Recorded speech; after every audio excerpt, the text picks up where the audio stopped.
Et on va accueillir à présent le groupe Le Télégramme en la personne d'Olivier Clèche. On peut continuer à l'applaudir, hein, groupe Le Télégramme, avec un témoignage qui sera sans doute très riche. Je te mets un peu la pression, mais on parle forcément d'entreprises depuis tout à l'heure, de certaines entreprises traditionnelles qui intègrent le numérique. Forcément, la presse, les médias, on est au cœur du sujet. Et comment réussir à renouveler sa clientèle, intéresser et jouer la complémentarité entre les canaux, c'est les différentes questions auxquelles vous allez répondre en 10 minutes. Je vais essayer d'y répondre. Un grand merci à Didier Glemarec pour son invitation. Bonjour à toutes et à tous. Le Télégramme, c'est une marque implantée de très longue date. C'est ma deuxième famille. Ça fait un peu plus de 30 ans que j'y travaille. Je suis directeur délégué en charge du développement actuellement. J'en ai été le co-rédacteur en chef pendant pas mal d'années et j'ai dirigé aussi le pôle TV, dont TBO, que vous connaissez peut-être et que vous regardez peut-être. Je vais vous présenter un petit film parce que le Télégramme, c'est un média, mais pas seulement. Et avant d'entrer dans mon propos, je vais vous montrer un petit peu la diversité du groupe, le Télégramme.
Voilà, groupe Le Télégramme, c'est réducteur. Hein. Quand je disais groupe de presse, hein, on voit que le champ d'action est très large.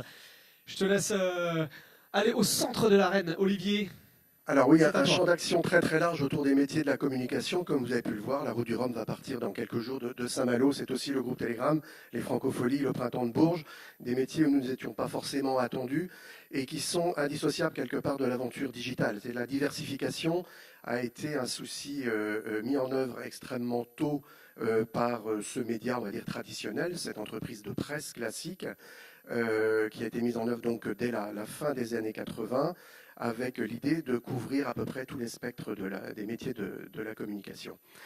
Le télégramme et le digital, c'est une histoire, entre parenthèses, déjà ancienne. Ça fait pas mal d'années que nous avons changé de paradigme, comme l'on dit maintenant. en tout cas qu'on a pressenti qu'il fallait en changer. Avril 96, on était l'un des tout premiers quotidiens français présents sur le web. Ça fait maintenant plus d'une douzaine d'années que la rédaction du Télégramme, qui compte à peu près 220 journalistes, a entamé sa transition numérique. Et vous avez vu dans le film donc Région Job, qui a changé de nom récemment, qui maintenant s'appelle Hello Work, qui est l'un des 3 piliers donc, du groupe Telegram, qui était une toute petite start-up quand nous avons commencé à nous rapprocher d'eux. C'était au début des années 2000. Il y avait les 3 fondateurs. Aujourd'hui, c'est une entreprise qui compte environ 250 salariés, qui est basée à Rennes, qui a une couverture nationale et qui est devenue le premier job board, donc la première entreprise digitale à la fois de mise en relation des recruteurs et des demandeurs d'emploi, mais aussi de tout ce qui est le conseil en matière de ressources humaines. Donc c'est une histoire assez ancienne, dans un métier extrêmement bousculé par la révolution numérique. Tout est information aujourd'hui. Tout est de l'information. Et notre métier, c'est l'information. C'est vous dire l'ampleur de la vague qui a submergé les médias traditionnels. Vous avez là une petite vision des audiences du Telegram.fr. Ce n'est pas le seul média numérique que nous avons. À peu près 6,5 millions de visites et une vingtaine de millions de pages vues par mois. Donc sur le dernier tronçon, mars 2017, mars 2018. Voilà. Nous sommes aujourd'hui, dans le film on disait 6e quotidien régional, nous sommes passés depuis dans la 5e position, et pourtant le film n'est pas très ancien, ça veut dire que le paysage aussi bouge très très vite. Je disais une vague, presque un tsunami qui a submergé le monde des médias. Le précédent, c'était peut-être l'invention de l'imprimerie par Gutenberg. Je ne crois pas qu'on ait connu de bouleversement aussi important qui pose une vraie question existentielle pour les médias institués comme le nôtre et pour les journalistes qui le composent. C'est souvent dans les périodes de crise que l'innovation trouve ses ferments. Dans nos métiers, j'identifie trois grandes crises. Ce ne sont sans doute pas les seules, mais il y a une crise de la légitimité. C'est à quoi sert un journaliste aujourd'hui ? Vous êtes expert dans votre métier. Jean-Luc est expert en matière d'élevage. Il ouvre son blog. Il peut publier de l'information sur l'élevage. Et c'est certainement pas le Télégramme qui sera plus compétent que lui pour parler de l'élevage. Vous êtes expert en planche à voile, en cuisine, dans votre métier. Vous allez être un média à vous tout seul et vous pouvez avoir des centaines de milliers de visites, vous pouvez avoir des millions de followers, des millions de personnes qui vont regarder vos tutoriels sur YouTube. Ça pose une vraie question sur le rôle que nous devons jouer et la place que prennent les journalistes dans leur environnement, dans la société. Et croyez-moi, ça agite pas mal les rédactions et parfois ça les déstabilise profondément. Deuxième crise, une crise de la valeur. L'arrivée du numérique a eu pour conséquence de remettre complètement en question le modèle économique des médias traditionnels. La publicité a perdu énormément de sa valeur et est partie souvent sur d'autres médias. Je pense évidemment aux GAFAM et à Google avec ses AdWords. Les petites annonces qui faisaient une grosse partie des recettes des médias classiques, l'automobile, l'immobilier, l'emploi évidemment, sont aussi partis sur d'autres médias. Ce sont des millions d'euros de recettes annuelles qui ont été perdues pour les médias classiques. La gratuité qui a submergé aussi tous les secteurs d'activité évidemment, mais le nôtre aussi, a causé énormément de dommages puisqu'elle a probablement fait perdre de vue à une partie de nos lecteurs et de nos lecteurs potentiels le fait que l'information a un coût, et un coût élevé, et qu'elle doit donc avoir aussi un prix. Beaucoup de médias, et nous aussi, on a commis cette erreur-là, on s'est engouffré dans la course à l'audience, et pour faire beaucoup d'audience, et donc avoir, espérait-on, beaucoup de recettes publicitaires, il fallait que le média soit accessible au plus grand nombre, et on a donc mis à la disposition du public de l'information gratuite pendant très très longtemps.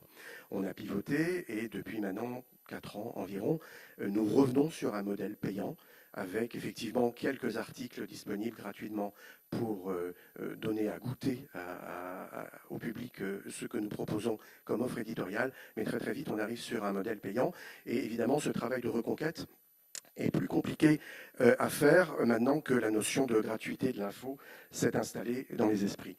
Troisième crise, celle du temps, ou celle du rapport au temps. Encore une fois, ce n'est pas une spécificité des médias, tous les secteurs d'activité y sont confrontés, mais c'est vrai qu'elle est extrêmement violente en ce qui nous concerne, puisque on dit souvent c'était mieux avant, avant c'était simple, on avait un bouclage par jour, on faisait un journal par jour qui était dans la boîte à lettres le matin et qu'on glissait sur la table du petit déjeuner, c'était très agréable. Aujourd'hui, cette notion de bouclage a évidemment disparu, le bouclage il est permanent, le flux d'infos il est continu, il y a des milliers de médias nouveaux qui se sont installés. Tout un chacun peut être média lui-même. Il y a les chaînes d'infos qui sont arrivées, les pure players. Nous sommes confrontés à une concurrence qui est devenue complètement multiforme, protéiforme et permanente. Donc ce rapport au temps a considérablement modifié aussi la donne dans nos métiers. Ça vous pose les trois défis qui s'imposent à nous, qui nous obligent à nous remettre en question. Nos abonnés 100% numériques, c'est-à-dire les abonnés qui n'accèdent plus au Telegram que par voie numérique, progressent de façon relativement nette, mais de façon aussi relativement lente. Le bleu sombre, ce sont les gens qui se sont abonnés pour accéder à nos sites d'information.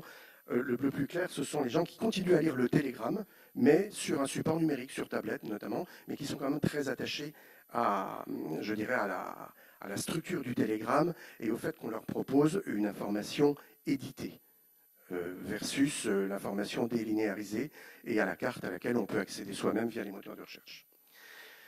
Notre stratégie de développement, là aussi, elle n'est pas propre aux médias, mais elle se pose à nous, c'est de transformer, d'attirer un public que nous ne connaissons pas, a priori, de le convertir en abonnés, c'est-à-dire de commencer par connaître ses lecteurs potentiels et de manière à adapter nos offres. C'est de les transformer en abonnés, mais aussi en consommateurs et de publicité et peut-être de services nouveaux, voire de produits commerciaux. Et c'est enfin de les fidéliser, de les conserver dans notre parc abonné. Pour ça, on déploie tout un ensemble de moyens. Je vous disais que la rédaction s'était mise en mouvement il y a maintenant une douzaine d'années, ce qui était très tôt dans l'univers des médias. Je peux dire en toute immodestie qu'on a été assez précurseurs dans ce domaine-là. Donc, pour attirer de nouveaux clients, il faut améliorer évidemment le référencement de nos contenus. Et ça passe par pas seulement les méthodes marketing pour améliorer le référencement, par les outils qui existent pour cela, mais aussi par le contenu rédactionnel, par la manière dont on écrit nos articles. Ça passe aussi par une meilleure connaissance de nos lecteurs. La conversion, c'est simplifier l'offre et le parcours client, privilégier nos abonnés, encore une fois, redonner de la valeur à nos contenus et créer des contenus à haute valeur ajoutée. Vendre, c'est aussi imaginer des formats publicitaires innovants, et notamment le brand content, c'est-à-dire pas la publicité classique, mais raconter des histoires, ce qui est le cœur de notre métier quand même, des histoires qui vont intéresser des annonceurs. Et enfin, animer une communauté de lecteurs, instaurer des rendez-vous éditoriaux, s'adapter à l'évolution des usages pour fidéliser nos lecteurs.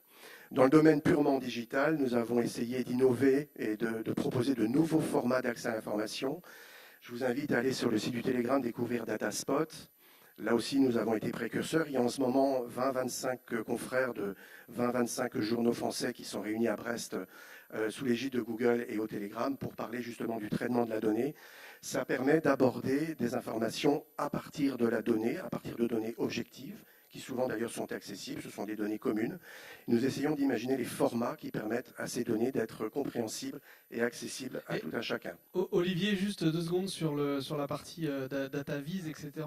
Je crois sans trahir, vous allez me contredire ou pas, mais je crois que l'article qui a le mieux marché en DataVis chez vous, c'était l'article où vous aviez fait une cartographie interactive des bistrots en Bretagne, je crois, non ? Des bistrots en Bretagne. Comme quoi, il faut comprendre les intérêts des lecteurs et puis apporter de la technologie et ça marche. Hein. Exactement. Mais j'ai revenu aussi, et c'est revenu très souvent dans les exposés précédents, c'est l'humain est au cœur du sujet. Le digital est un levier pour remettre l'humain et au bistrot. Voilà, et le bistrot est un lieu de convivialité par excellence. Et c'est vrai que là, on a battu des records d'audience. Donc je vous parlais de la data et aussi à partir de la data, une offre donc toute récente, excusez un peu le flou de l'image, c'est une capture d'écran.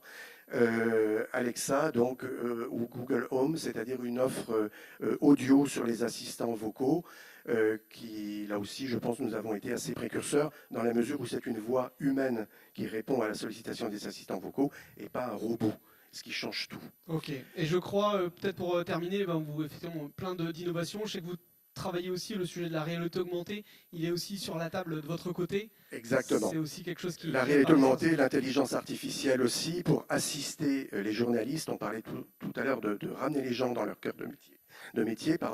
L'idée, c'est effectivement de traiter de façon intelligente, grâce aux ressources de l'intelligence artificielle, tout un ensemble d'informations où il n'y a pas une valeur ajoutée journalistique forte, de manière à ce que les journalistes puissent faire leur vrai métier, qui est d'aller chercher l'info, la vérifier.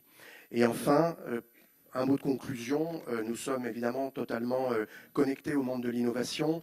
Nous sommes membres ambassadeurs du village Baïséa, dont on parlait tout à l'heure depuis quelques semaines maintenant. Nous participons aussi à un incubateur de start-up à Rennes qui s'appelle Incubateur. Et je conclurai en disant que le Telegram, le groupe Telegram, est aussi un investisseur potentiel et que nous sommes donc à l'écoute de toutes les très très belles idées qui peuvent surgir. Nous sommes prêts à accompagner des créateurs d'entreprises. Je dois dire que je suis extrêmement admiratif de la créativité, de l'énergie, de la passion qui anime, et du courage qui anime les créateurs de jeunes sociétés dont on a vu quelques exemples tout à l'heure. Merci pour votre attention. Olivier Clèche.